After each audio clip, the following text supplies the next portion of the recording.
täist kevadeta öis. Nii vaikset pilgu kombeloori ei leidu terves proventseis. Ta naer on puhas, meel on hell ja krahv on armastusest joobnud veel. Krahvipargis sünge tiik on seal. Valge liilja õitseb tiigi peal. Valge liilja õitseb seal. Koos pruudiga astub majja vend, noor preester pühaks rüütand end. Neid kahte lahutada ei saa, nii räägib rahvas, nii on kombeks seal.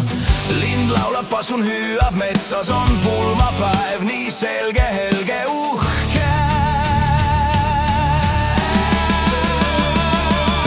Krahvipargis sünge tiik on seal.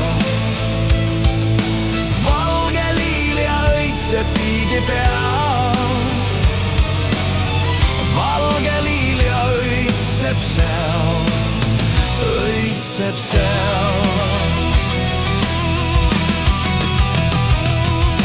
Krahv de la Ferreri pruut saab naiseks nüüd ja krahvina auks on jaht.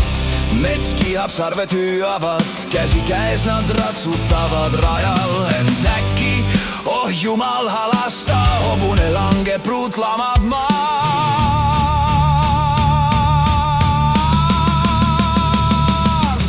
Krahv rebib riide naise õlalt, et hinge õhk ei katkeks tal. Ent kleit libiseb ise alla ja õlal legib märk, mis ei eksi eal. Seal liilija põleb ihule ilusalt.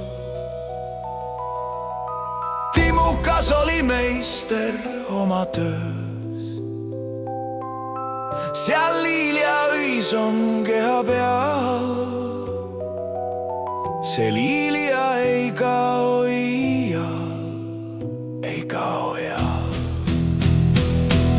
Süüdi on krahvi noorik nüüd ja vend ei olnud püha vend. Neid saatan ise laulatand, nii sosistab neist vaikne legend. Mis teeb siis krahv, ei mees ei lesk, ta viib nad vette ja kõik